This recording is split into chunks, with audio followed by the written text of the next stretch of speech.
Well, I don't know if it's bad news totally for Google, but it probably is. What about Apple? Well, Apple, I don't know about Apple, but I know Google is down today. They didn't. Ooh. My understanding is they didn't quite meet expectations, and as well as a few others. Western Digital is another one. I understand did not. By the way, welcome to the Hey Techies show. It is Monday night. But you know what else is bad news besides? What's that? Yeah. I'm actually in a text with him right now. Ask him where he's at. He's in gymnastics. Gymnastics. Yeah, kids gymnastics. Kids gymnastics. Yeah, I thought he was in gymnastics. Well, he might be. He did Krav Maga or whatever that was that he was doing.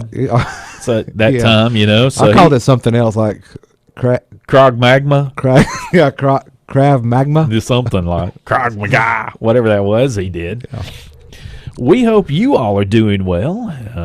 Guru, how are you doing? I'm doing well, Michael. How are you? I'm fine. Thank you very much. And, it just the kinds of things that goes on right now near graduation at the university. It's a little bit slacked off a little bit. I hear you're going to have your hand in part of the graduation festivities. I'm going to be an A2 or a runner, basically. An A2? Yeah, you just sort of. Like an R2-D2? No, I was trying to be funny. That did not come out very funny. He still hadn't added signal to his phone, so he didn't get my first message. Oh, well. It's a different text. Anyway, yeah, but we're the A2 traditionally is like the second audio person. The first audio person is the A1. They usually work the console. Oh, so and the A2 does other things. Hey, go look at this. Go do that. Yeah, you're the gopher. Some of that. But I'm probably going to do other things too. So they're going. I'm not going to get too into the weeds there, but they're having to handle maybe do some things they wouldn't normally do. To get this going this time. So it'll be running a lot of doing some fiber channel stuff to change over to regular HDMI and back and forth. So yeah, converting, deconverting. Yes. So there's some upscale, of that. downscale, yeah, side there's scale. some of that I'm going to have to learn a little bit about actually because I don't know all about it. You can come back and share your experiences with all of us. Yeah, that'll take about 30 seconds. Oh, well, that's 30 seconds down to 2 hours of a There we show. go. So if you would like to be on the Hey Techie Show, 256-782-5600. And at some point we'll bring the phone down. Oh, yeah. And get that light where it probably won't ring, but hey, it might. You never know. And you also can find out about all our show at heytechieshow.com. And we would be glad to have you there. All of our podcasts. We got these, if you're watching the video, by the way, we got these cool pop filters that Guru, and man, I tell you, I think they've made a huge difference. They do. You don't have to worry about popping your P's in the mic. But I knew they would, but they even sound better. I think it makes the mic sound a little bit better than it has been to me. I don't know. We don't have to be kind of trying to address it from the side. I like to address from the side, but that's just the way I like to do it. You just don't want to face it head on. That's right. Just don't want to face it head on. Yeah, I see. Yeah. I see how that is. Sure, but it has a great effect one way or the other. It doesn't matter. So I got this great radio voice. That sounds just fantastic. No. So anyway, we hope you're all doing well. I mean, we've got lots to cover, but we'll just get right into it with our headlines tonight. The FCC has given a T-10 to Elon's SpaceX Starlink satellites. The Starlink, which is an internet transmitting satellite, has been approved to fly lower than originally planned, as first reported by The Verge. The lower altitude of some 340 miles would apply to 1,584 of the almost 4,500 originally approved satellites. Recent test data showed SpaceX could cut latency down to 15 milliseconds and allow SpaceX to cut the number of Starlinks by 16 while having the same coverage at the lower altitude. The FCC did, however, give SpaceX a 6-year window to launch at least half the proposed satellites, with the company claiming the launches should start in May. Other companies have tried similar endeavors, and some critics say Starlink could cause signal interference at this lower level. The FCC disagreed in the final analysis. Well, Starlink 1 is down for no earlier than May 2019, according to the There you SpaceX go. Now app. Oh, am I next? Okay. Yeah, I'm going to do the other one last. So, off the heels of SpaceX, Yeah. Elon Musk has reached an agreement with the Securities and Exchange Commission over his tweets regarding Tesla Motors. The original deal, reached in September, required Musk to obtain pre-approval for tweets that could be significant to shareholders. Musk interpreted this as giving him significant discretion to decide for himself what tweets needed vetting. Musk has continued to make more tweets regarding Tesla that the SEC viewed as a violation of the original agreement. This revised agreement provides more specific direction for Musk. If approved by the judge, the SEC would drop the contempt charges against Musk's latest tweets. If he quits tweeting, huh? Well, basically, what I didn't put in this little Yeah, and we can blur, talk about we can talk about later. But yeah, go ahead. Go ahead. Oh, am I next? Yeah. Oh, okay. Do yours too. In a recent earnings call, Amazon explained its intent to offer one-day shipping to its Amazon Prime members. Amazon offers 1 day and in some cases same-day delivery in select markets. Chief Financial Officer Brian Olskov, explains that I've rehearsed that too. Anyway, their Chief Financial Officer explains that the company expects that the standard 2-day delivery for Prime members will be improved to a 1-day schedule globally. Amazon expects to spend $800 million in the upcoming quarter to make this change. Olsavsky. I think it's Olsavsky. Next hour, I'm going to pause and let you pronounce his last name. I think it's Olsavsky. It's fine. I'm terrible with names. Well, Terrible. I know I pronounce. I butcher some. I butcher some bad. Well, I wanted to tell everybody this is our last tech headline for this hour, actually, and of course we're going to be covering more things and a lot of interesting stuff tonight. But I wanted to tell you a personal story here at the Hey Techie Show. The Hey Techie Show is making another move. That's right. We are moving to Tuesday nights. All right, pack her up. Now, don't let that worry your heart. The show is not adjusting any of its charm, only the day of the week. Same great show, same 7 p.m. time slot. We're going to be even better on Tuesday nights. But now on Tuesdays. Even better. Put it on your calendars to tune in starting May 14th, which will mark the start of our 5th year on WLJS 91.9. We will catch you on Tuesdays. Wow. And that is your show. That's your tech headlines for tonight. And so we're finishing up 4 years tonight.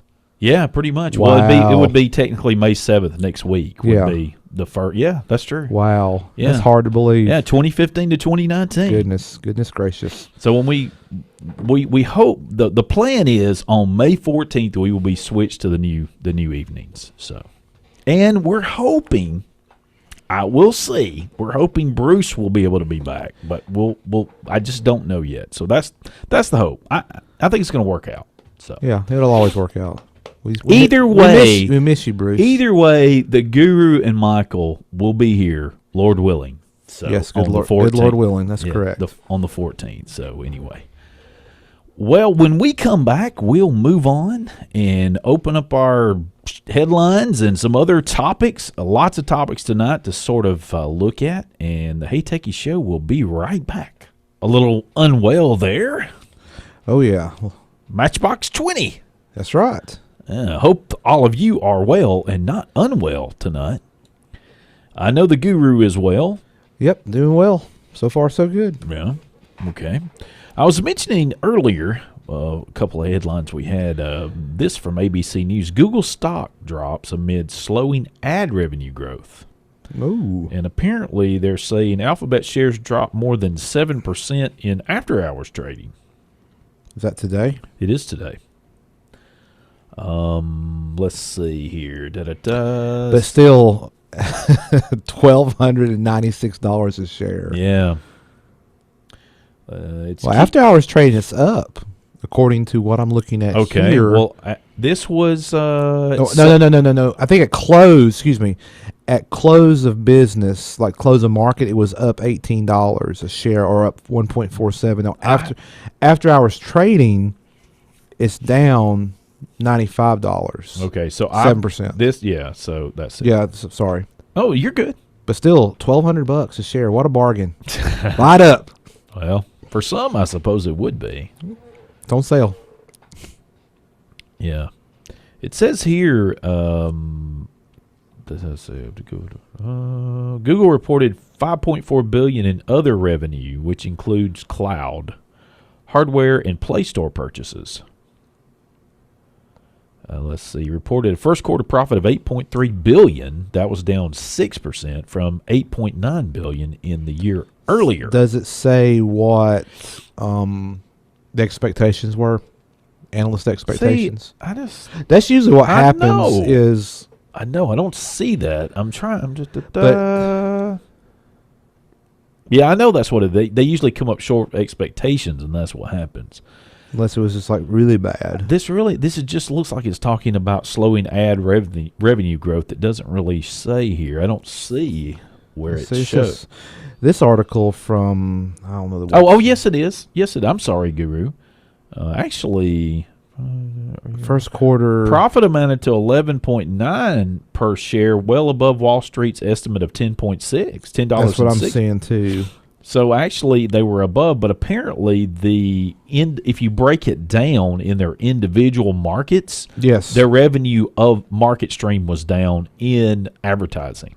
Okay, so that was down. So I guess the investors saw that as a problem. Correct. That's why they had to sell off. This is how critical this stuff goes. Okay. According to this ABC News article, Alphabet's overall revenue was down $29.5 billion, falling short of the $30 billion analysts were expecting. So, okay, they were down $500 million basically from what they were revenue. Yes, not earnings. Earnings after everything's paid, like profit. Think of profit, but yeah, and I know there's kind of sort of the same. There's a difference, and I'm not a business person But this is something to watch. Also, too, buy on the rumor, sell on the news type thing. That's true. It's something to pay attention to. It says the employee headcount increased to 4,700 workers. It says here. Yeah, increased. This is 18,409. Did it increase by that, or is that the employee headcount? It says that the Alphabet once again expanded its workforce, growing to 103,000. Okay, so they increased by 18,000 employees. Wow. This said adding nearly 4,700 workers in the last 3 months. So I wonder if that's year over year that you've got there. It may be. This is another news source I'm looking at. That's okay. Yeah, it's good to have several. Effective tax rate 18%, operating margin 18%, revenues increased 17% year over year. It's interesting for sure. And then I had another one, but if their sales, their ad revenue is dropping, then they've got to figure out how to make that up somewhere else. And right. They're killing it with hardware though, compared to what they were doing a couple years ago. Right. Like I said this last week on the show, if I was to be in the market for an Android device and wanted to get off of iOS, which I'm not, so please don't come check on me, make sure I'm all right. I'm not getting off of Apple. It's not happening. But if I were, I would go with the pure Google experience, which would be probably one of their handsets. Because I'm just not I'm not a fan of some of the other ones. Well, you probably could get it at a discount rate right now. Their phones they had a half off day the other day. I know. But for Fi, now Fi was trying to promote their service. Yeah. But still. But they're trying to diversify and get where they're not totally dependent on ads. Yeah. So Fi is one of those things. Their hardware, not just cell phones, but all the other hardware and all this, the Alexa and Google Home. Now, this is very important. This is very important that we bring all this together, and I've got another article here that we can tie this all in. Okay. Last week. Oh, you're so good. Last week we were talking about. Yeah. We had a story about banning cell phone use and the different states that were while you're driving. Correct. Yeah. I know while you were driving. Yes. But that's a very fair point. I wonder what kind of hit any of that may take on different individual phone companies as far as sales, these type things. Most. No. Maybe not. I don't think it will. Well, here's what I'm getting at. Let me back It's up. not going to prevent people from having these devices. No. Or upgrading as frequently. No, but it might if one company has better product as far as how it handles in the car, they may get a leg up.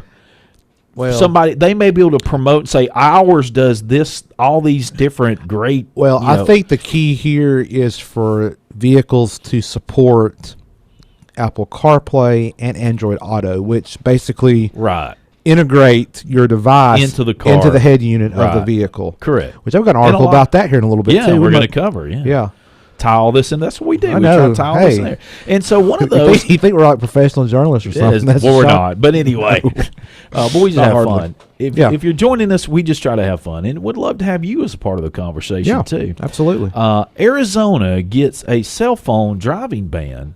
Fines. Arizona gets a cell phone driving ban. Fines in 20 months. Now that headline doesn't make a lot of sense. So it's maybe the law's gone into effect, but there's like a grace period of 20 months. Yes, I think that's what it's talking about. You may still get pulled over and cited, but there would be like a warning my situation. Understanding of what I clicked on originally from there is that it's becoming a major. It's going to becoming a major ticket instead of like a minor offense. That's what I understood was the big change. Maybe it's more like if you were speeding or something, that's like a traffic violation to where points on your license, the fines maybe are larger. And apparently they must have had like a warning system on this, and now the fines are going to kick in from what I'm gathering on this. And it looks like it's going to be signed. I'll just say this, and I've said this before probably, but I even witnessed it this morning driving into work. Somebody in the left lane, I was in the right lane. I mean, they had I'm assuming they're paying attention to the road, but they had their phone basically holding it with one hand, holding the steering wheel with the other, but they had it in a position to where I don't know if they were watching the phone or watching the road. Yeah. And that's concerning to me. Put the phone down, everybody. If it's something that important, you need to pull off, find a parking lot somewhere to handle whatever you got to handle. I know what it was. That was one headline. I got a different headline. Sorry. No. Get off my soapbox. No, you're good. Tallahassee, Florida was the other one that is doing a texting driving main offense. Let's see. The vote was 108-7 Monday. For Governor Ron DeSantis for his pretty signature. Significant. The first offense is punishable by a $30 fine, with the second costing $60. So it looks like it's going to double. Right. Then only warnings will be given to January, but they can write citations, and this is in Tallahassee, Florida. Okay. So is it for the state of Florida? Because you talk about Ron DeSantis, the governor. Well, I mean, Tallahassee's the capital. I think you're right. I think probably the state of Florida. Yeah, it would be in Florida. Yes, but I guess this is an AP story. Headline Tallahassee. That's where the state capital is. Correct. Right. Yeah. Okay. Yeah. So Alabama. Here in Alabama, we recently passed legislation that goes into effect later this year, I believe. For basically, you can't hold a cellular device while you're driving. That's a little bit different than some of these others are doing. But like what I was thinking this morning, I saw that person had their phone up. Like, I mean, I couldn't tell obviously what they're doing, but the fact they were holding that device while they were driving under the new law in Alabama, they could not do that legally. Right, and actually over in Georgia, that's already been a law recently. We've covered that. Ours is tailored very closely. Well, I'm to Georgia. sure it is. It is. With I-20 being a major thoroughfare. No, it ain't just that. I mean, you have. Well, I know, but it is. Our neighbors to the east. Yes, that's true. Yeah, but I think that the key with this long term is for vehicles to the integration between your device. Because here's the thing, this has been going on for years, where cars have had navigation built in, whether that's built into the vehicle, and the longevity of the not just the map updates, but just the software in general. After a few years, that stuff is long in the tooth, and regardless of map updates or not, and even availability of map updates. I mean, there's no. I think the car manufacturers have trouble keeping up with that, and I'm not blaming them. It's just the nature of the beast. Yes. But I think with Apple CarPlay and Android Auto, we're basically it's almost a projection type thing, a second screen, if you will, to where apps you can interface with your device on the screen through a standard interface standard protocol. Right. Mind Exactly you. right. And these app manufacturers, these app developers, excuse me, I got like it. Google Maps, like Apple Maps, like Waze. There's probably others, but those are the three that come to mind where you can do your navigation on your head unit to where you're keeping you're being able to pay attention to the road. You may be able to use voice commands and stuff, but you're using what technology is on your device, which can change out over time. Yes. So is that stuff's now starting, I think, to get more popularity. There's been certain manufacturers that have been adopting it longer than others. But I think that's going to be the key long term to this. You know, and then there was an experiment. I'm gonna call it an experiment by one manufacturer who shall remain nameless, that they tried to use some other thing without doing CarPlay for navigation, which has been a failure, in my opinion, because I have firsthand experience. But I think going with these standards, Apple CarPlay, Android Auto, that's going to be kind of the key going forward, to where you'll have no excuse but to keep your device down. Right. You know, because navigation is important. You know, having that connected navigation, like with Waze, to where if there's a traffic jam, it'll help you avoid traffic. Which I will say, I mean, a couple weeks ago I was driving to Atlanta and Waze saved me, because there was two different occasions where there was, traffic, accidents and whatnot. Had traffic, backed up on Interstate 20, and it had me get off and take detours. And I mean, detours I was not familiar with, but it kept me away from the traffic. It still took a while to get over there, but I mean, it would have been far worse otherwise. Right. Exactly. Yeah. Well, I mean, that is definitely a good product. There's no doubt about that. And I'm glad to see Apple and Google both investing in this platform. And I'm glad to see the car manufacturers are now starting to adopt it. Right. And instead of them working in silos, trying to figure out this stuff, just come in. These platforms have come up with this standard, and let's use it. Bruce. Oh, is Bruce? He said, "Save me all the time." What, a Waze? I guess he's talking about Waze. Oh yeah, Waze is awesome. I'm assuming, or he's replying to my other text. Oh no, saves me all the time. Yes, that's what he's talking about. I thought he was replying to my text about we're going to be back on Tuesdays. That's going to save him too. No, and then we would save him all the time for it only be him. So that's what I was putting together. So what we're saying in 2 weeks when we move, that Tuesday night it's his show. We're just gonna stand back. Yeah, it'd be his show. Okay. Yeah, the 14th. Yeah, we'll just add to everything. We'll say the yeses and the ums and the yes, absolutely. Yes, Bruce. Yes. Sounds good. And I'll just run the board over here. Yeah, right. Take us to break. I'll just every now and then. Yeah, that's what we'll do. Okay. Sounds like a plan. I'm gonna bring a drink. Wet my whistle. Wet your whistle. Yeah. So anyway, but let's kind of, since we're talking about all this car stuff. Can I get one more thing in before we do that? Yes. We got plenty of time. Go. Or save me all the time. Yeah, Bruce. We'll save you all time. Yeah, we'll save you all the time. Yeah, your voice will be the only one heard. That's right. And Guru bought some new pop filters. Yeah, I have one for you, Bruce. I mean, it's going to be nice. I'm telling you. We're actually becoming professionals. Yeah, right. Okay, so I wanted to cover this because this comes along with all the sort of the financial stuff we were talking about. And we're going to go over to the car thing that Guru wants to bring up, which I want to listen to and talk about.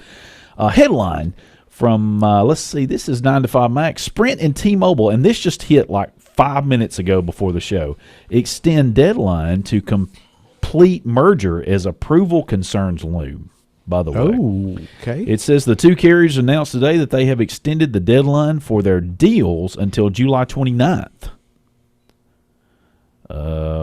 Apparently, they have then to convince FCC if the merger is still good for consumers. Okay. It says here, John Ledger has promised that new T-Mobile prices will be the same or better as current Sprint and T-Mobile prices. Define better. Better for you or better for the consumer? Yeah. Yeah.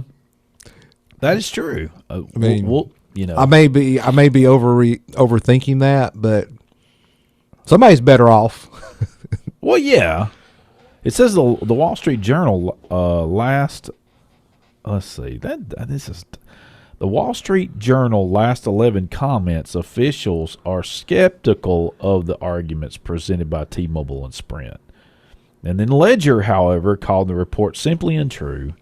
It's likely that the extension announced today will give the two carriers more time, so the article says. So we'll see.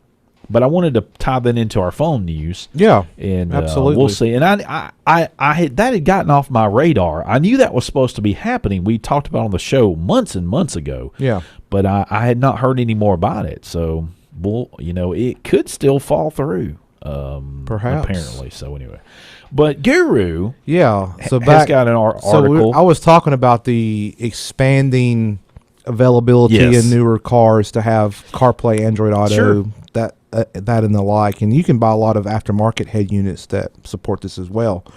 Problem is, if let's say you bought a car last year, let's just say, particular manufacturer we'll talk about here in a minute, and that vehicle don't support it, it's like, well, I bought this car and I've got to keep it for, whether you keep it a few years or if you keep it till you pay it off, keep it till the wheels fall off. Right. You're kind of out of luck because you're right there on the precipice of them adopting it. So this is a 9to5 Mac article, but it's referring to Car and Driver.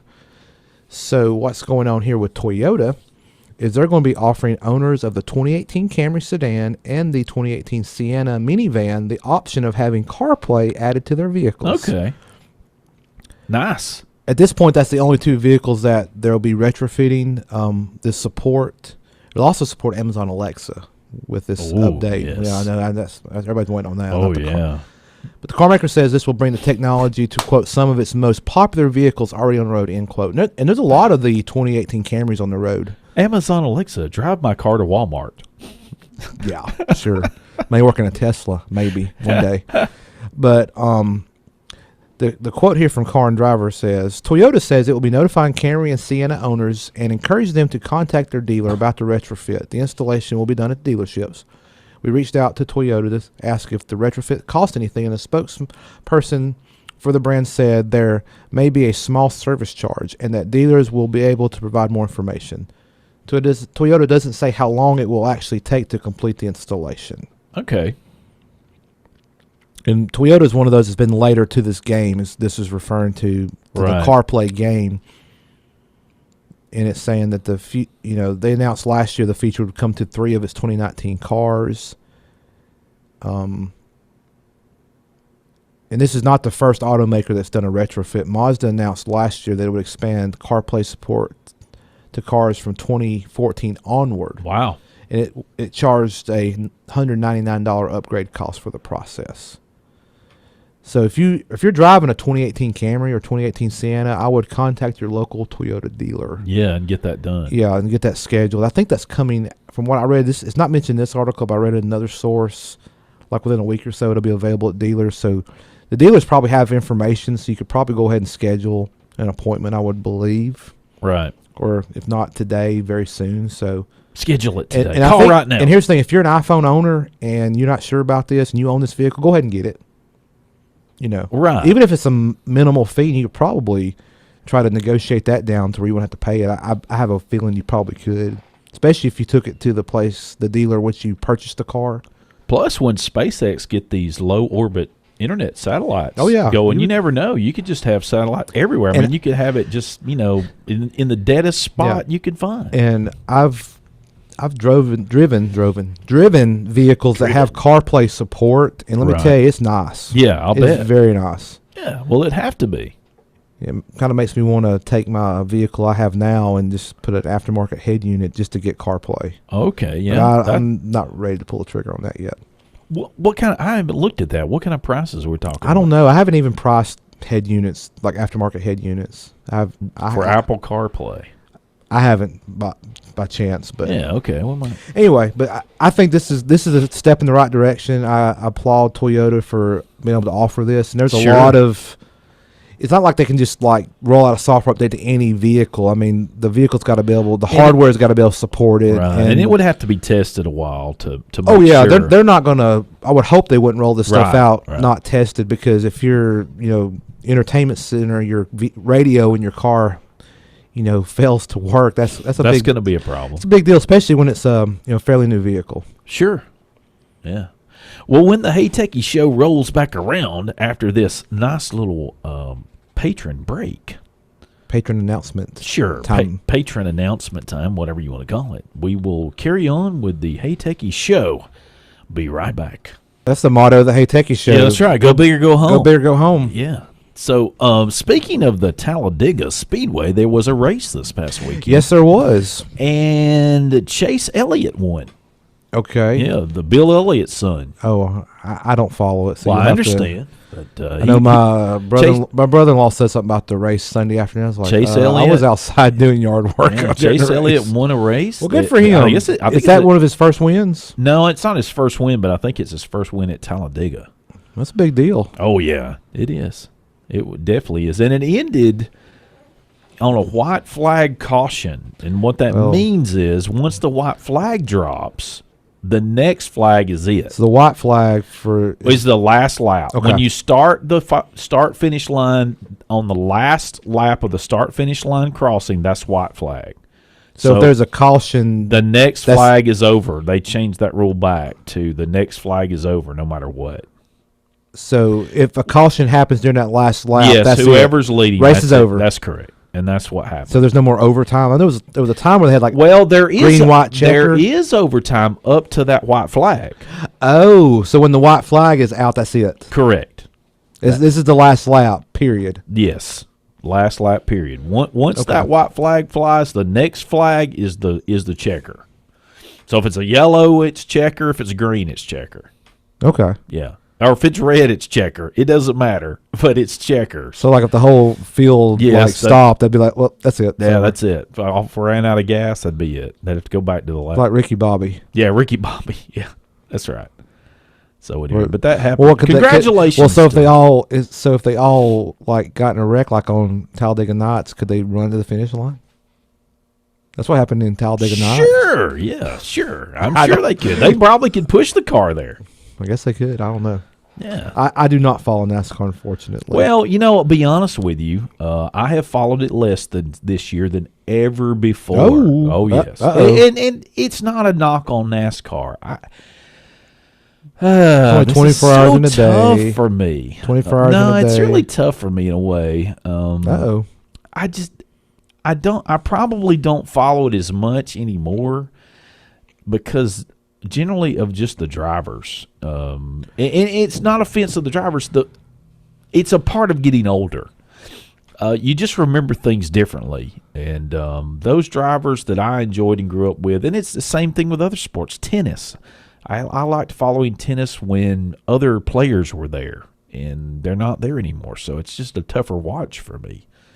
But anyway, that's just an inside of Michael. So his likes and dislikes, and yours are probably different too. Maybe you have just a totally different disagreement with NASCAR, which lots of people do and have quit watching and quit going to races, and there's a lot of reasons for that. But congratulations to let's see, Davey Allison. Yes, Drew. Yes, Bruce. Though We just had that PSA, and I did say in the room to me and Michael that he did drive better. yeah, than his Davey daddy. Allison, his son drove. Yes, I know, Bruce.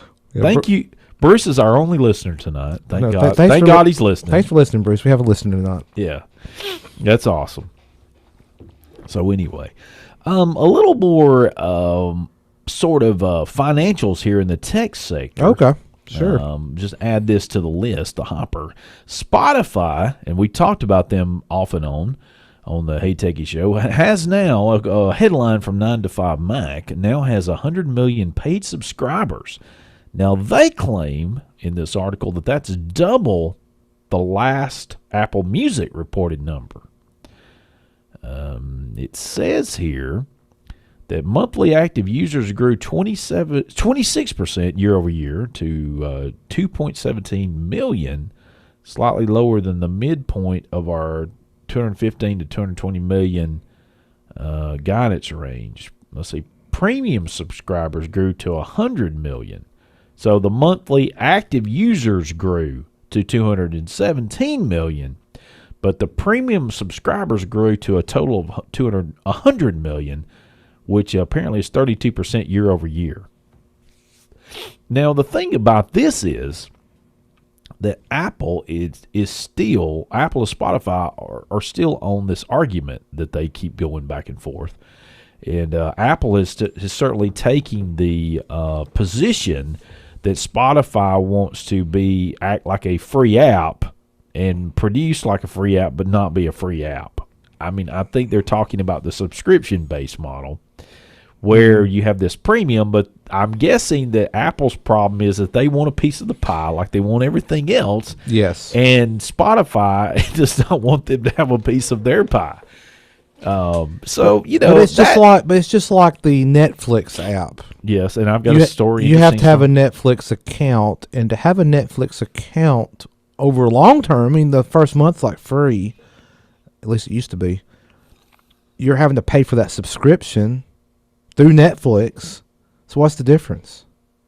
It's like oh, here's another good example.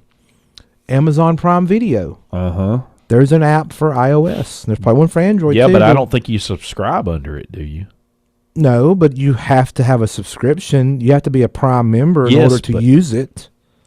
Yeah, but I think the rub is, and we've gone over this so many times, but this is a good another repeat of that. The rub is that these companies are moving their subscription base out of in-app purchase subscription. Okay, gotcha. It's not purchased in-app. So you can't download Spotify and sign up. Yeah, in-app. Correct. Right. Well, I say you can't. I don't. I think that's what they're trying to get around.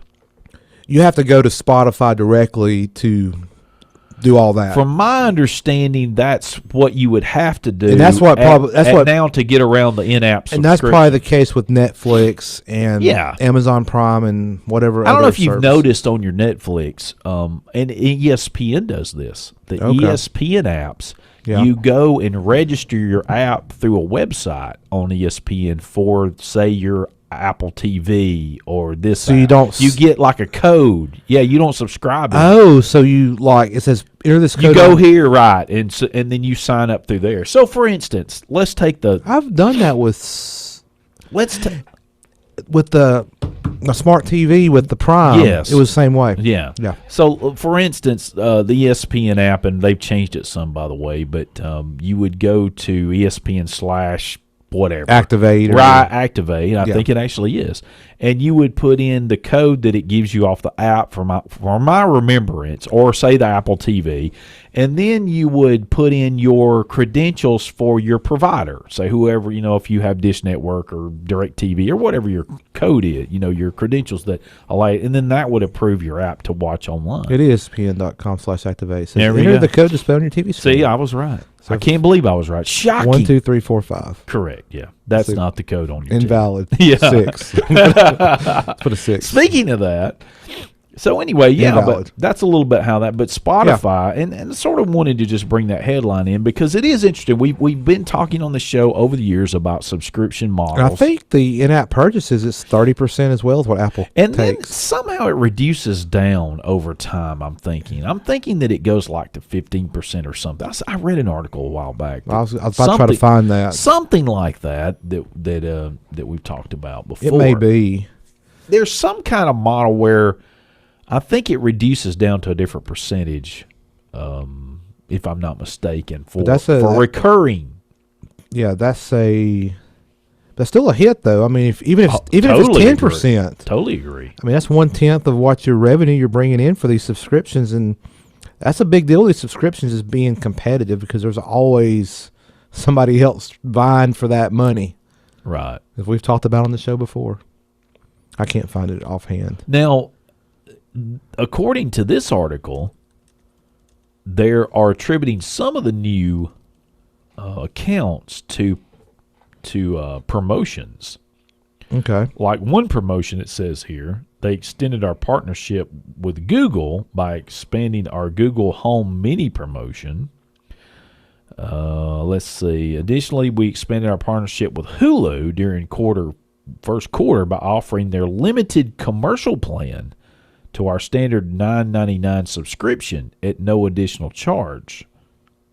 I didn't realize that. Then that plan replaces their $12.99 Spotify plus Hulu bundle. So, there is, let's see, premium subscribers, they can pay as little as $1 a month for several months after a free trial, according to this article. I didn't realize that. And here again, I do have Spotify. I do actually have an account, but I don't do premium. Here's the thing, and we've said it before. I just don't want to pay a monthly subscription for internet radio. I mean, I pay for satellite radio in my vehicle. I know, and it's every I just don't want to do it. Well, I tend to like it, but there's only a handful of channels I actually listen to. That's the thing. Yeah, and to each his own. And I mean, streaming's popular, and you can do free. Some of these like Spotify or one of them, like you get so many skips for free. Yeah, on the free account, and there's ads, of course. Oh yeah. Again, to each his own. And I don't know how much Apple. I'm trying to find out how much Apple keeps, but it's buried in here. It's probably some legalese, but anyway. It's some percentage that Spotify does not want on Apple the rest to have. of them. And that's really not in this article. I'm going back to what I believe is going on, and it's been going on. Right. This deal between anybody and Apple over this in-app purchase thing is going to continue. I mean, now some companies are raking it in on the in-app purchase thing, and they don't have a problem. But I think it's where the subscription model comes in that is the big rub. Yes, because that's every month. It's recurring. Correct, recurring. But some of these app developers, they give free apps. Like one I think of is like Roblox. That's one my nephews like to play. And then you have in-app purchase. You can buy these little coins or whatever, where you can do stuff in the app, and Sure. That's my understanding of that app and that game. Yeah. But they offer the free app to get you to play, and that's their monetization model of that game. Right. That's different than this. No, it is. Yeah. Yeah. They're just offering this app as another means to be able to use their service, because like Spotify is available on your desktop, laptop, and this is just another platform. Correct. Now, along with this, we mentioned Netflix, something I just saw recently, and this happened. Let's see, this is 6:04 p.m. This is what this is stated here. Is this breaking? Now, I don't know if it's breaking, but we're gonna play it anyway. Advertising executives believe Netflix will have to run ads eventually.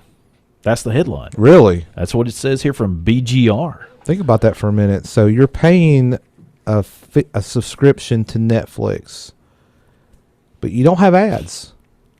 How would you feel if you are paying and says having ads? Now here again, this is at the IAB's Digital Content New Fronts event. It kicked off in New York City. It says here a panel of advertising industry executives repeated an oft-heard prediction again today that will probably make most Netflix subscribers groan. This is Andy Meek writing for, BGR.com. And they were saying that Netflix is eventually going to have to succumb to inevitable run ads. According to industry execs like Tara Walpert Levy, apparently leads an agency and brand solutions for YouTube and Google. But how intrusive are the ads? That's the question. It's too early to tell, obviously. Right. But is it something like a pre-roll YouTube style? It's very short in duration, and you may be able to skip it after part of that time has elapsed. That will be... That's a little bit better to swallow, I think. But there's still the thing is, before I was paying you for this content and not receiving ads, now I'm paying you probably the same amount. I don't see them dropping the price. No, actually, it's gone up, and if they did this, they probably wouldn't drop the price, and then they're gonna give you ads. That's a hard pill to swallow for most consumers. Now they're comparing this with Hulu. Say Hulu, for example, offers a cheaper ad-supported tier for $5.99 a month, while its ad-free version costs $12. Well, that's how much Netflix costs, 11-ish. Well, you can, but if you have the multiple screens, like 3, it's $15 now. Yeah, I just got a notification a couple of weeks ago. Yeah, well, I don't have that one, but when I logged in, I had to approve it, or I had to go do a different plan. Oh, yeah, that was on the login the other day. Well, it's good they were up front with you about it. Yeah, they are. Yeah. They tell you it's going up. But if they do something like that, I think that's more acceptable. I don't think that's what. But I don't see them doing that though. If they're needing more revenue, yeah, how could you go down? Yeah, that's counterintuitive. Because they've got this huge saturation point, again, so it's not like they can gain new consumers. Here again, maybe this should have been stuck in the rumors section, but Hulu, yeah, there is a rumor section by the way. But Hulu, they're trying to gain market share. That's why they've got that pricing model. That's my opinion. Well, yeah, of course, and it's probably working for them. Well, now here's the thing. I think, and we said it before, part of the Hulu's draw is live TV. Yes, that has really been a market that they have done well at, and I don't. I mean, from what I understand, I don't think that's going to change much anytime soon. That they have done a good job at that. Yeah. So, and plus they've got new owners, major owners. That's right, and with deep pockets apparently. So deep that even some of the so they can take a loss short term to try to gain market share. But the question is, will Hulu take a loss? I mean, I know they could, but I actually think that I've got another story in here about another company taking losses right now. We'll talk about that during our dose. Yeah, we got that coming up. Yeah, our dose. Don't forget that. I mean, we're loaded tonight. Hey, Techies. If you got enough cash in your war chest, I mean, sure, to try to gain market share. I mean, Microsoft does it all the time. Yeah, I don't know whether it's helping them or not, but there was another thing I saw today. Speaking of that, it is Microsoft and Dell, which is VMware, which is a confusing thing there.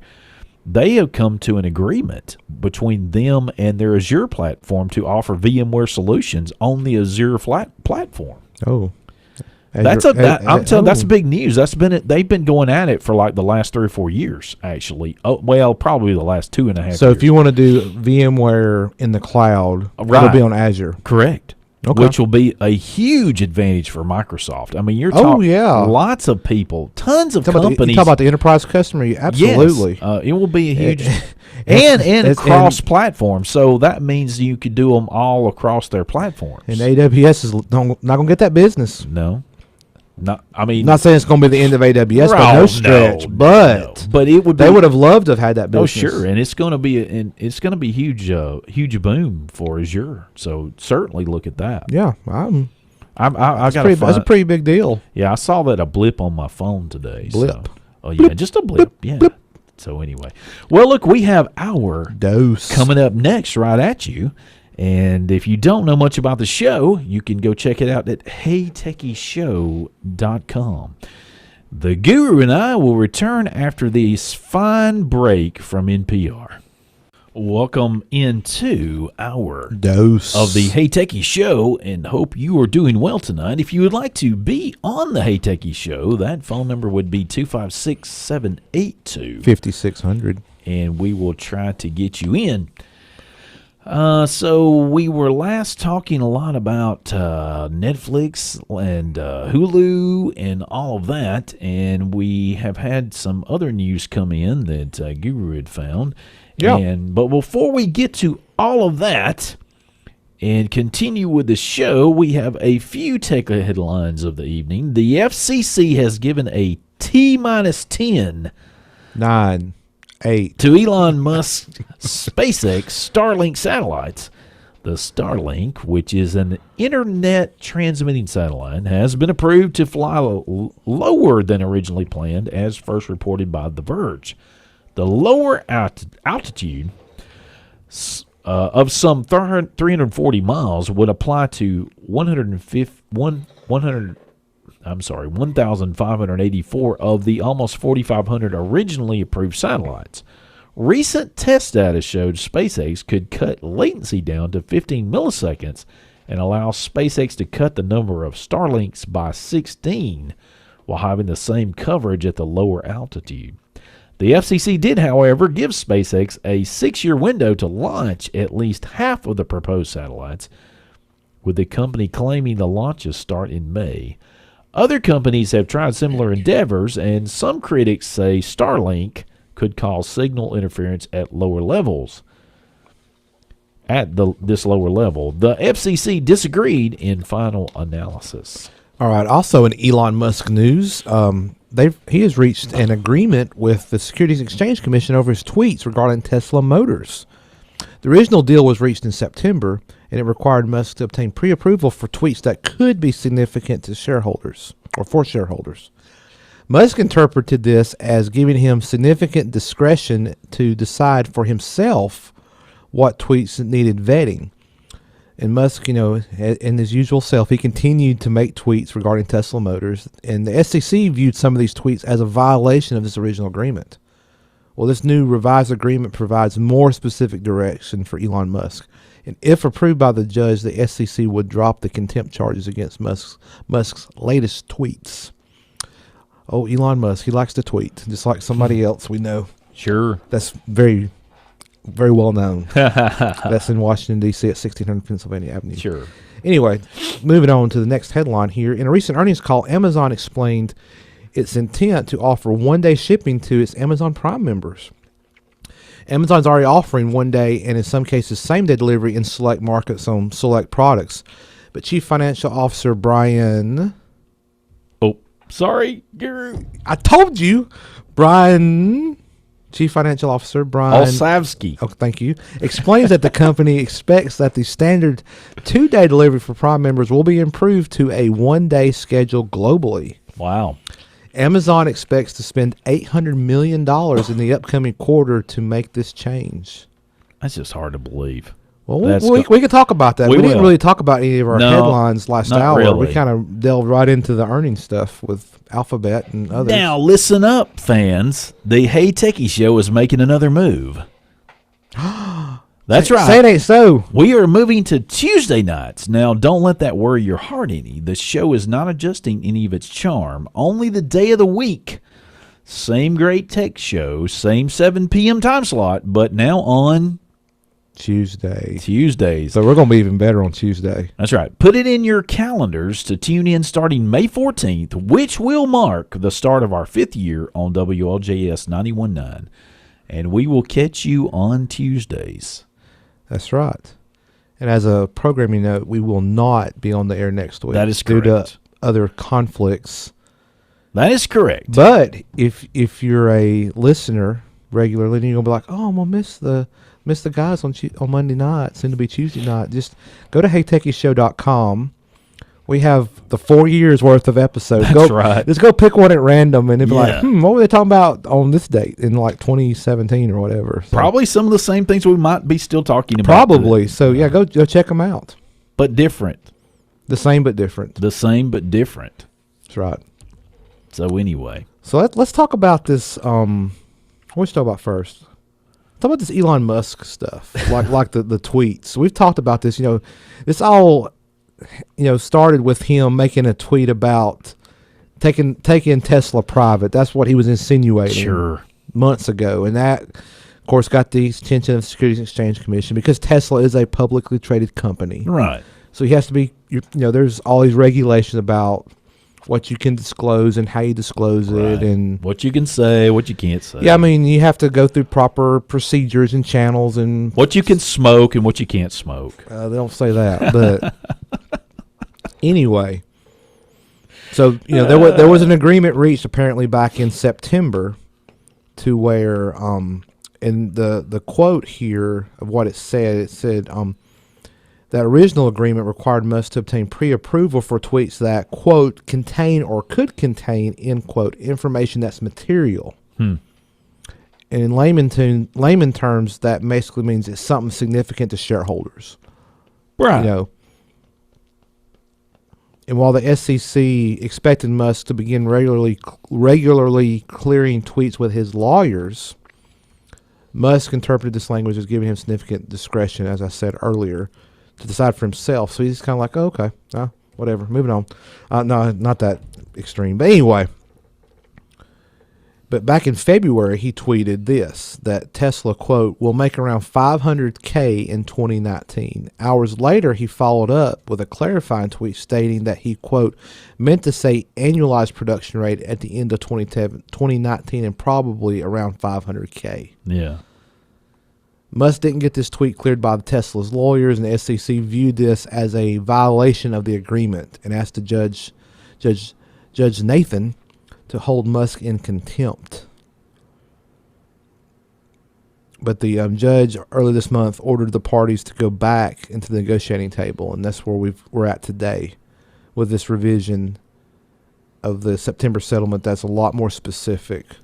Under the new rules, Musk must, that's a tongue twister, he must get a Tesla securities lawyer's sign-off on tweets and other communication regarding Tesla's finances, its production delivery numbers, new lines of business, sales projections, proposed mergers, fundraising efforts, regulatory decisions, and several other types of information. And again, if, like I said earlier, if the judge agrees to this new revision, then the SEC will drop its request for the contempt charge against Elon Musk.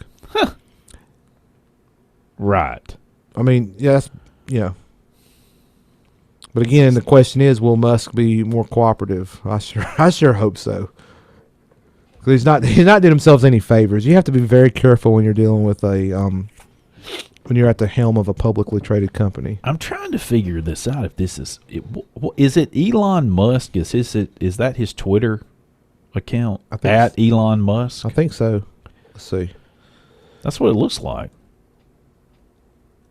That's just making sure. Yeah, that's got to be it. Well, it's got the check mark. Well, I know, but what's odd about it is he has like a meme. Yeah, this is him though. This is his.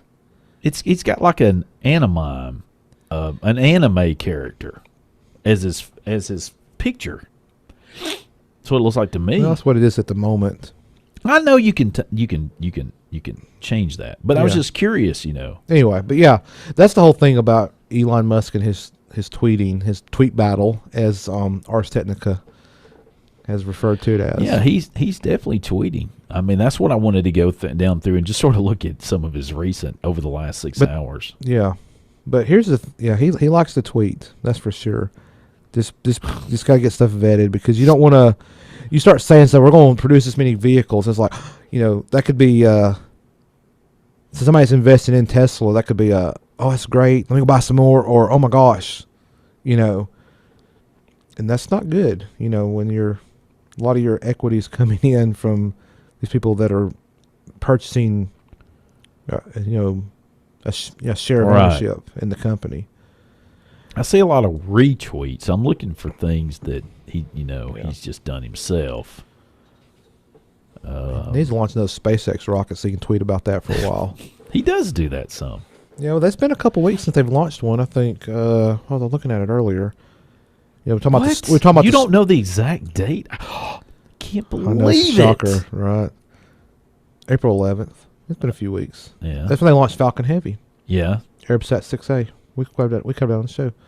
Yeah, but then they did do some testing that didn't go well. Yeah, we talked about that last week. Correct. They had the apparent loss of the Crew Dragon. And that sent some people a little writing article after article about whether or not this was going to. Oh my gosh! Really? This was going to cause America to have to launch their next astronauts not from American soil, but from somewhere else. No, I don't think so. I think it's part of testing. They were doing more testing, and unfortunately, this test did not work. I'd much rather it fail here than when you actually have human beings on it. Right. Yeah. Because there's been several disasters, in U.S. space history and in other countries where, think of Apollo 1. Sure. the Challenger disaster, STS-51L, the Columbia disaster. Yes. You know. Oh yeah. Apollo 13 was almost a disaster. Yeah. You Yeah, know. that's true. It could have very well been one. And it wasn't a miracle, obviously. Yes. That happened the way it But did. yeah, the next turn it. for those that are on SpaceX Watch like me, May 1st, Okay. which is what, Wednesday, right? Yep. Yeah, That's Wednesday. correct. But it's 2:59 a.m. Central Daylight Time is the T0 time currently. A little early, unfortunately. And then May 4th is May the 4th be with you. Yes, that's right. Yeah, coming up. Pardon me. And, Well, and Cinco de Mayo the next day. Yeah, when the Hey Techies show comes back, we will be moving on to some other things and maybe to your call. Be glad to have you. Hey Techies show. Be right back. Sorry. I'm just enjoying this song. I know. I do like this. Sounds good. Well, we're glad you're doing well tonight. Hope you are joining us. And we hope your evening is going well. And don't forget, pick us back up May 14th. That's right. Tuesday. So we've been on. Hey, take a we've shot. been I'm on. about to get to work on all the graphics and change. We've been on Thursday nights for several years. Then we moved to Monday nights. But in the middle of all that, we had a rerun for a while. Replay. I just wasn't able on to keep Sundays, it going, really, and now part of it. they can go podcast it or yeah, all you that can. good stuff, yeah. But we'll see. It may come back. The Hey Techies Rewind. You never know. It may come back. Yeah, I know a friend of mine said the other day, it's like, hey, I miss your show on Sundays. We'll see. I was like, we haven't had a Sunday replay in a while. But I told him Monday nights, and now I don't know if he's started listening on Monday nights. We're fixing to change to Tuesday, so sorry. Yeah, well, we're trying to work out We schedules. So are. We'll see. We are. I'm gonna just about tell you this is our last move. Unless something else comes up, this is going to have to be it. So we've run out of days to adjust to. So we were on Thursdays, Mondays, now Tuesdays. So we'll see. We still have Wednesday, Saturday, No, Sunday. I can't. No, I can't do any of those days. Back to Thursday. Those days. We can make a move back to Thursday. The problem with that is in sporting. Oh, I know. In the fall, in the spring, we won't have a show. So that really Mondays and Tuesdays are about it for us. Yeah, I'm looking forward to the change. Yeah, we'll see. I think keeps us on our toes. I think it's going to be good for us. I Yes, really do. I agree. So anyway, but now Guru, you had a story you want to bring up a very interesting story about Carvana. Yes, I was going to ask. Have you ever heard of Carvana? Oh yes, I know about Carvana. I've never used their service. I have not either. I'll tell you a service I have used. Okay. And that is the I can't believe I've just forgotten about it. How silly. How silly. Yes. Quit being silly. I'm sorry. Yes. The Car Gurus app. Car Gurus. That's where I found my current car on. Oh. Yeah. Now, I searched through them and found an owner, a company that was selling the car. Right. And it was in another state. Okay. And drove there and got it. They're kind of like a Zillow for cars. Yeah. Okay. A Zillow is like for houses. Car Gurus, right. Okay. Yeah. And I like that app. And I've seen they have advertisements on TV. And I think I've seen them on their ads on television. You actually can find lots of cars on there. And it does sort of help on pricing because they give you and we're going to move on to Carvana, but I want to give a little bit. Go ahead. They give you a high range and a low range really and what that car's selling for, and also whether that's a good deal or not comparatively. Is it a great deal? Is it what they're offering a good deal? Is it just pre-owned vehicles or? No, new and pre-owned. Okay. Yeah. Now the new is is measured a little bit differently. Well, obviously than the pre-owned. But but on the pre-owned side, I think they do a very good job of trying to get it in the market value. Yeah. And kind of get an idea of what the market value of that car is. Okay. So in my experience, and it is limited admittedly, but I have been looking at it for over a year. No, over several years, I've watched this app and watched different cars and seen how they sell. That. So you're like the No, you're like the car guru. I am not. Yeah, not that. But It sounds like. But Carvana now has been a discussion on this show before because they have those vending machines. Yeah, that's the big thing there. They have that tall multi-story Yes, vending machine tower. it is thing. really cool. I'll have to say this. It is a really neat. There's a cool factor. And you can go on YouTube. And I've actually went and looked at some of these people where people have gone and bought a car at the car vending machine, and it's just neat. It's neat. It is. Now, Makes you want to go buy a car, right? it does just for the cool factor, but I can't do that. No. But if I had the money just to shoot. But the problem is, I would be curious to know if you don't like it, what your recourse is. Well, yeah, I think there. You get it down and you're like, I don't know. I think from what I've watched and researched, I haven't done a whole lot of research. Is you haven't test drove the thing until you actually go there to purchase it, but you get a opportunity to inspect and test drive the vehicle before you kind of finalize that. Right. And I wish I should have researched this a little more. Well, that's okay. About Carvana. But it goes back to this article I found, Automotive News. So, headline here, Carvana's used car vending machines make dad and son billionaires. This was an online startup, selling cars out of vending machines like we just said. But, they're trying to, interrupt the way pre-owned cars have traditionally been sold. Right. I mean, there's your new car dealers have they have pre-owned vehicles on their lot, which that's historically been a revenue stream for them because there's markup to be made when they take in vehicles on trade and buy from other sources to sell, because not everybody's in the market for a new vehicle. They want a pre-owned for whatever reason, and that's fine. But the thing is, there's no haggling, there's no hassling. You do it online. I mean, everybody likes to do stuff online. I mean, we buy our groceries online. We buy our stuff on Amazon. Yeah. Name your retailer, and stuff comes to your house where you go online and pick out your car, and you go to the vending machine to pick it up, or in some cases, I think they can deliver it to you. Yes, they do. They deliver, yeah. But this company, this what kind of caught my eye. This company, there's been years they've been losing money, and they're forecast to sounds like Twitter. Yeah, they've been forecast to lose even more money. Wow.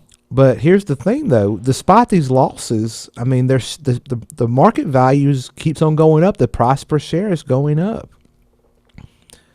And this is even, let's see, despite years of losses and forecasts of even more red ink ahead, shares of the Tempe, Arizona-based company have headed upward this year after falling as much as 57% in like 2018. Good grief. The stock has doubled. The rebound has drawn scrutiny from Carvana skeptics. On paper, though, it has restored the fortunes of the company's father and son team, the Garcias. There you go. Ernest Garcia II and Ernest Garcia III are now worth a combined $6.7 billion, Well, there you go. Sale. according to the Bloomberg Billionaires Index. That's more than Dallas Cowboy owners Jerry Jones, movie mogul Steven Spielberg, or hedge fund manager John Paulson. Oh, good grief. How about that? Think about that a minute ago. Think about that. Yeah, I know. I mean, I don't know about the John Paulson guy that well, but Steven Spielberg is very well known. Jerry Jones. Oh, of course. Of course. Jerry's World. Yeah, Jerry World over there in Dallas. But, according to their website, this is Carvana.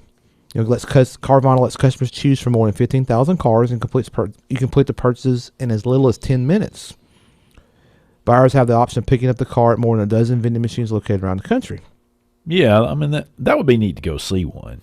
Yeah, I would love to go with somebody that was buying a car from Carvana just to witness the experience. Yeah, right. But I was trying to find more about it to see how it works, how Carvana works. Well, apparently, it's an app, obviously. Oh yeah, it's an app, and a website. One thing I've seen on television ads lately is they'll buy your car from you, even if you're not buying one from them, and that's kind of what CarMax and other places that specialize in pre-owned vehicles will buy your car, even if you're not buying one from us. Which, I mean, they've got to have inventory, obviously. Yeah, right. Which might be a decent way, depending on what you get offered about selling your car. Plus, they'll pick it up.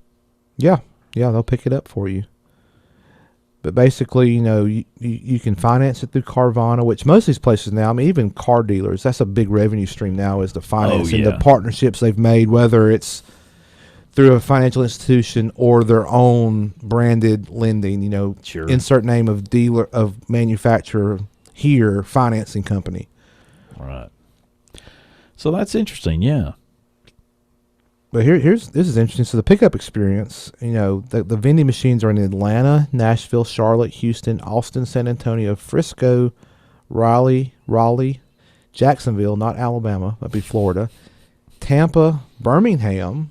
I didn't know they had one in Birmingham. Orlando, Gaithersburg, Tempe, Warrensville Heights, and Philadelphia. They got one of those vending machines in Birmingham? Apparently they do. Well, I got to find out where that's at. Yeah, I know. We got to take Indianapolis or Bridgeville for completing the experience. So I did not realize that. even if you're not even if you're located outside of our extended service area, that's where they can actually bring the vehicle to you.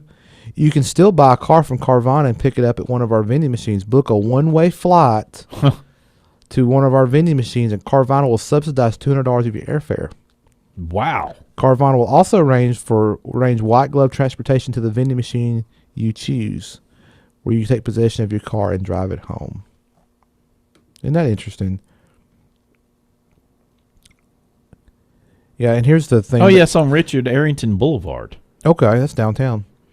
But here's the thing about it's not quite like the vending machines. It ain't like the tower. No, it doesn't. I don't think so. It's just like a lot. It looks like. If I'm gonna buy one, I want to go to the tall. Yeah, vending go ahead. machine. Oh, but here's the thing that we were talking about. Like, usually when you go buy a pre-owned car, you get to go, kick the tires and test it out, look at it, and then you decide, okay, I'm gonna buy it. Of course, you're not doing that. You're looking at pictures and you're buying it. It's not sight unseen, but you haven't test drove it. But this is on their website. I'm reading straight from there. At Carvana, we know that buying a car is a serious undertaking. We want to do everything we can to put your mind at rest. Every car we sell at Carvana is Carvana certified with a 100-day, 4,189 mile worry-free guarantee. Oh, that's a weird. That is, isn't it? 4,000, huh? 4,189 mile. Wow. 100-day worry-free guarantee and a 7-day money-back guarantee. Okay. I don't like it in 7 days, I'm returning it. Money back. Yeah. So what are the limits on the 7-day guarantee? To return or exchange your vehicle, you must let us know prior to 5 p.m. on the 7th calendar day after receiving your vehicle. Can't accept the return if the car has been modified, it's an accident or damage. Well, yeah, of course. I mean, additionally, if you drive your vehicle over 400 miles, every additional mile will be charged a fee of $1 per mile. If you choose to exchange, you can receive up to 3 vehicles. However, the third vehicle will not come with our 7-day money-back guarantee. I mean, there's some limits there, obviously. But, I mean... Huh, interesting. That's probably This is not a Carvana infomercial, by the way. No, it's not. This is not brought to you by Carvana. No. But in case you weren't aware, trying to educate you a little bit about Carvana. Yeah. Because, I mean, the pre-owned vehicle market is a huge market. Sure.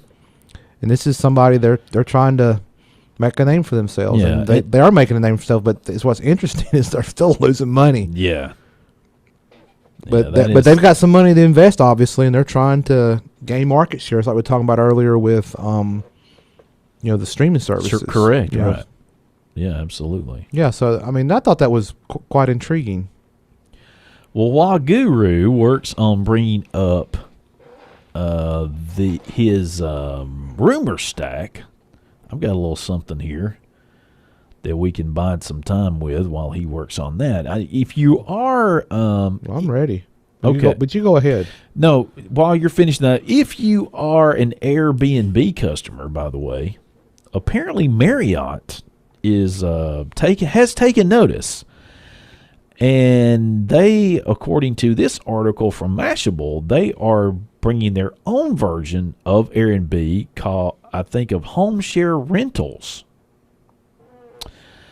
So it's like their version of Airbnb. It says, as soon as next month, Marriott will launch its new home sharing vacation rental program.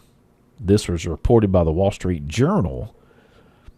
It says it's planned to take on Airbnb, and they say that Airbnb is eating away at their hotel profits. Well, yeah.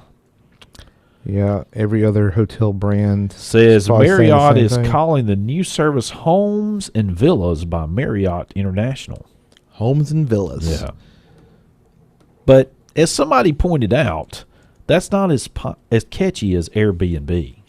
No, it's not. But it's their response to that. Oh yeah, that industry, that market, the Airbnb has created.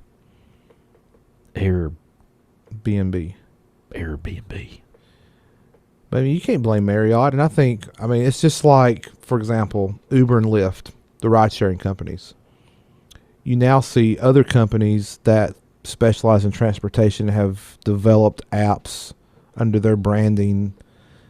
You know, there was one in New York City, like a car service that you could actually get a car, right, like you would Uber and Lyft through their little app. But again, it's hard to compete because Uber and Lyft is just so synonymous. Speaking of that, Uber and Lyft is, according to what I did see, a headline, they stopped hiring for New York City drivers. Yeah, there's in New York, we've talked about on the show. The city government has kind of put a cap on how many of those drivers there are. Apparently, the vacation rental plan here. Let's see. Homes and villas will have a minimum 3-night stay with prices ranging from $200 to $10,000 per night. Ooh, yeah! I want to see the $10,000 per night. Show me a picture.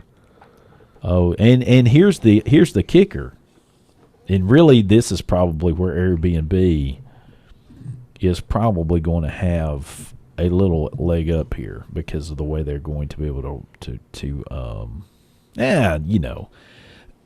pardon me. You will not work directly with the individual. You will work with Marriott. So that's not a surprise at all. Yeah. Well, no, but I'm just saying that makes perfect sense what Marriott would do. Yeah. But that might be Airbnb. Like, yeah, okay, whatever. Well, we'll see. I mean, we shall see, as we always say on the show.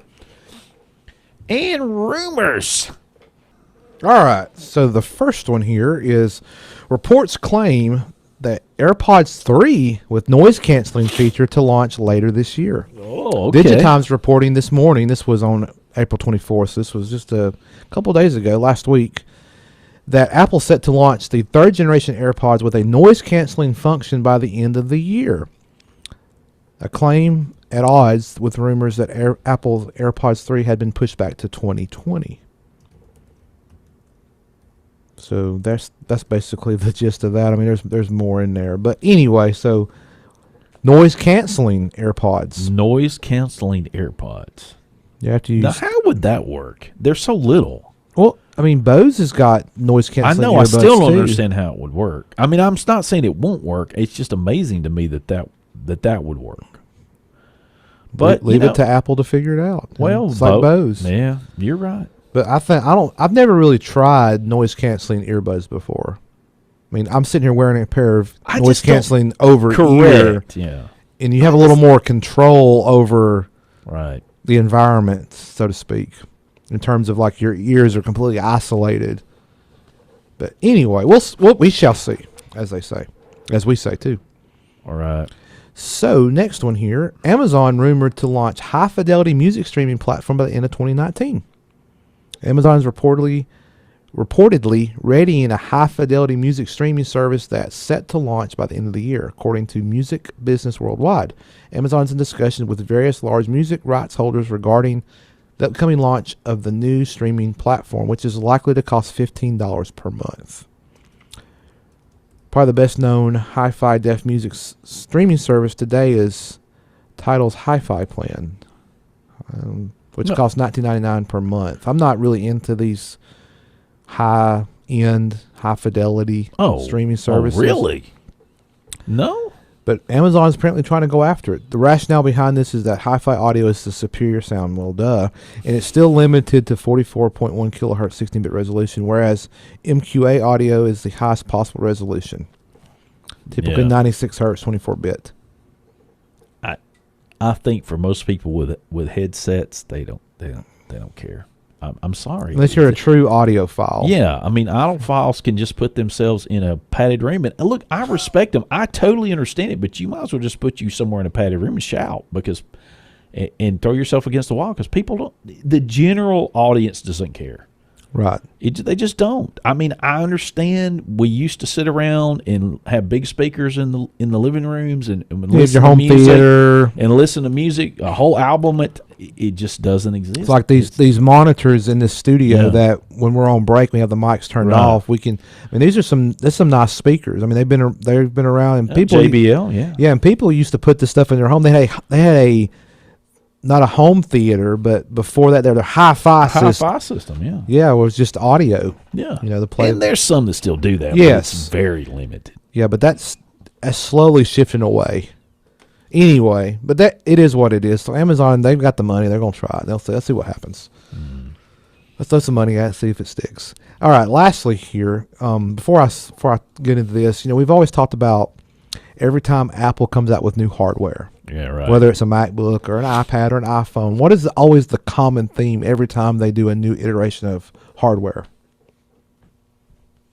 Well, you may have I wasn't thinking from this aspect. So now what is always the common theme? One of the common themes. We'll play that. We haven't played that in a while. From on their MacBook. Or any Apple product. Hardware. What's one thing that when they announce it, something It's the best ever. Well, more than just best, something you can quantify. Best is subjective. Is the lightest ever? You're getting warm. You're running out of time. I need your answer.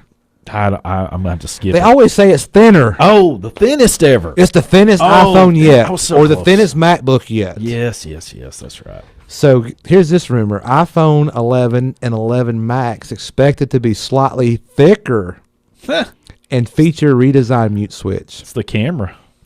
So Indian blog Cash Caro has collaborated with OwnLeaks to share new renders of the so-called iPhone 11 XI, Roman numerals, Yes. and iPhone 11 Max, providing a side-by-side comparison of the expected successors to the XS and XS Max. Both phones are expected to stick with the same 5.8-inch, 6.5-inch OLED displays as the XS, XS Max, but the thickness of each device is said to increase to 8.1 millimeters and 7.8 millimeters, respectively, as previously reported. Both the iPhone XS and XS Max are 7.7 millimeters thick, or thin, as they would say. Apple's depth measurement does not include the camera bump, so with the slight reduction in size expected here, the change in overall thickness between 2018 iPhones, 29 iPhones may be negligible. I called it. As widely rumored by now, the new iPhone is expected to feature a triple lens rear camera system with a triangular arrangement, while the camera bump has a larger square-shaped design.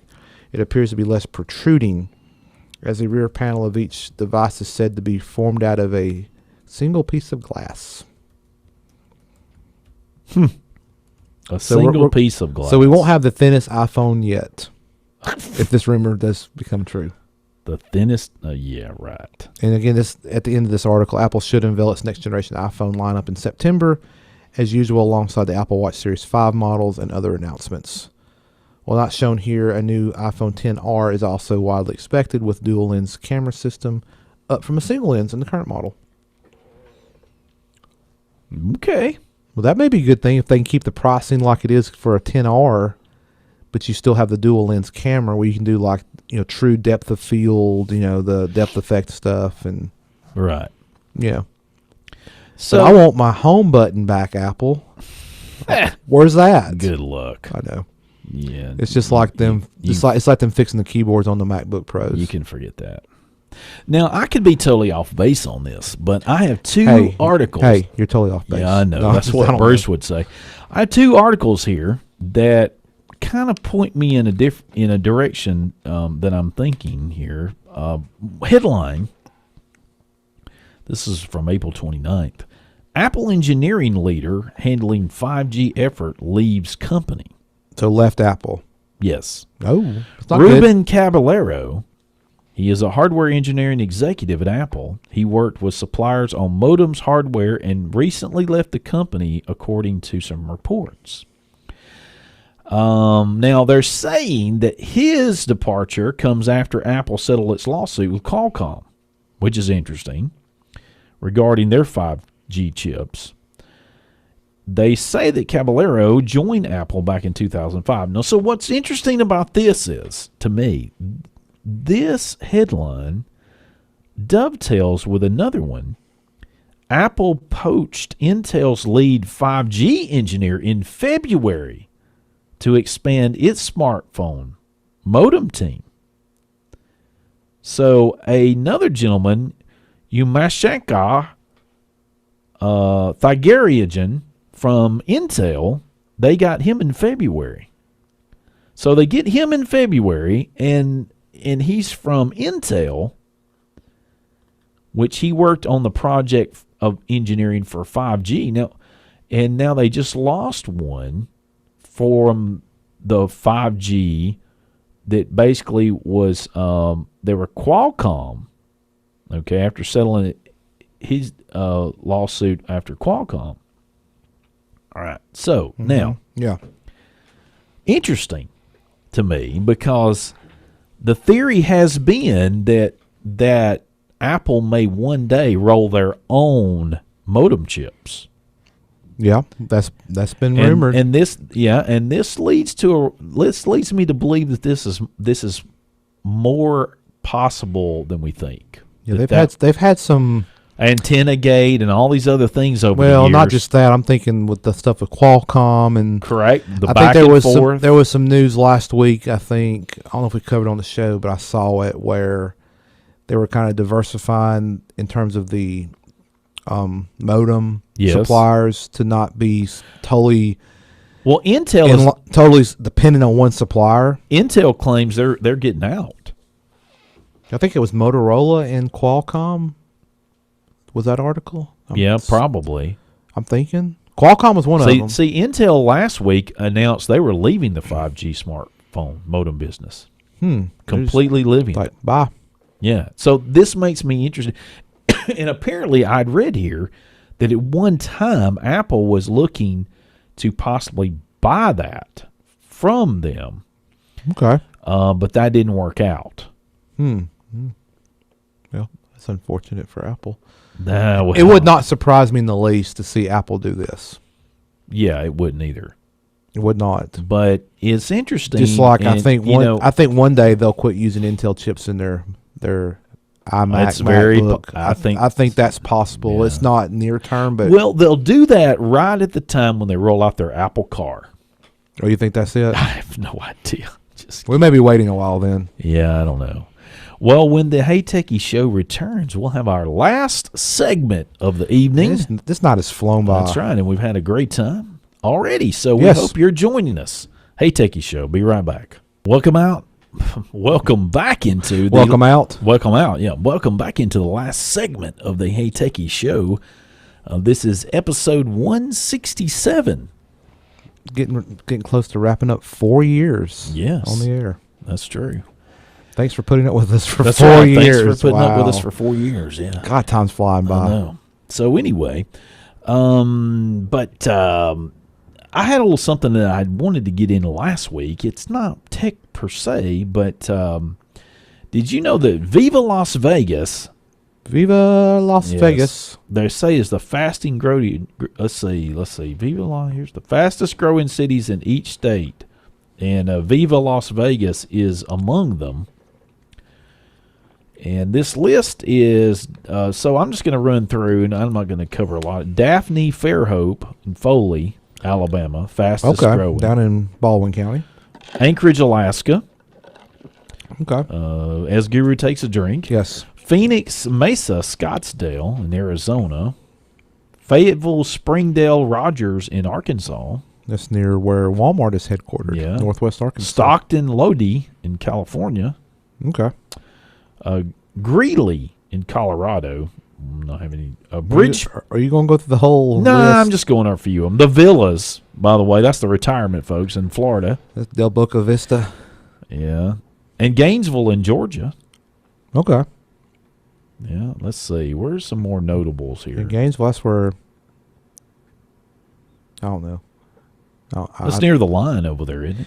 I think so. Yeah. Bowling Green. I will say back to Alabama, there's the last I heard of this type of thing in Alabama that the fast growing city was up there in the Huntsville area, and there's but I guess Well, it says it's I guess rate of growth, and maybe because Huntsville is growing, but maybe not at the same rate as between 2010 and 2018, the population growth of Daphne, Fairhope, and Foley. I guess these three together, I can't. So they're kind of all right there together. Is 19.1%. Wow, that's pretty. And the pretty state impressive. overall is 2.1%. That's a great part of the state down there, down in Yeah. L.A., Lower Alabama. That's between 2010 and 2018, and it looks like the job growth, according to this, 2010 to 2017 is 23.8%. Okay. Interesting. And let's see, mean household is 55.3, and the state at large in Alabama is 48.1, 48,000. Yeah, down there in that area, part of the state is not the most. Let's see. It's not the cheapest place to live. We'll put it that way. The Trent- cost of living's a little inflated. Yeah. But you are in Lower Alabama. Though. Trenton in New Jersey is the fastest in New Jersey, Okay. according to this, which is not. It's only 0.5%. Well, that area's Of there's population a lot of growth, There's but a now that area is densely populated as it is. So I think it's these- harder to grow at these double-digit rates. yeah, How's this tech related, by the way? it's not. Okay. It's just something. Well, actually, it does. It does because some of these areas, some of this tech is driving some of these. The new technologies are driving some of these areas. Yes. In some some not at all, but some. Yes. Like I mentioned, the villages. That's a retirement deal. Del Boca Vista. Yeah. I'm sorry, that's a Seinfeld reference. Yeah, that's a retirement deal. Phase But 20. anyway, I wanted to get this in last week, and it's Yeah. just a little. We do this. We do a little tidbit well, here. Well, I got one here real quick, too. By all the means. Yeah, so we talked about this last week about the Samsung Fold Yes. that it's Foldgate is what we're calling Foldgate, it. yes. Foldgate. So iFixit apparently got a hold of one of these review devices. I don't know how they got a hold of it, but iFixit, if you don't realize, they basically tear stuff apart to try to figure out how they're made. Well, iFixit got a hold of one of these Samsung Fold review units and disassembled it. Okay. And they posted what they found, the Sure. pictures and the discussion and all that they normally do with any new device. They posted on their website. And this was last Friday when this article from Mac Rumors came out that they had decided to pull, iFixit decided to pull this article down about the Galaxy Fold. Huh.